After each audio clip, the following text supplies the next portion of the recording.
How to check spam messages on Facebook Messenger.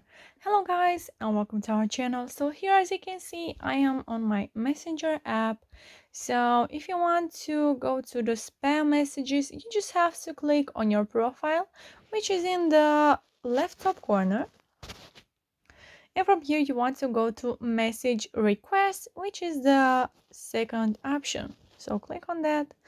And here you will see the people you may know. So here are some messages, some message requests, and at the right you will see spam. So right now I don't have some spam messages, so if you do, you can go ahead and click on those.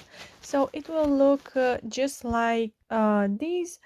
So you can click on one message. So if it's a spam, it will look just like this. So you can go ahead and delete this message or block this person, or you can even reply to this person, and then this message will go to your regular messages right here. So yeah guys, that's it. I hope this video was helpful for you. If it was, you can comment down below your thoughts, and if you have some questions, you can go ahead and ask them right there in the comment section. Don't forget to like this video and subscribe to our channel.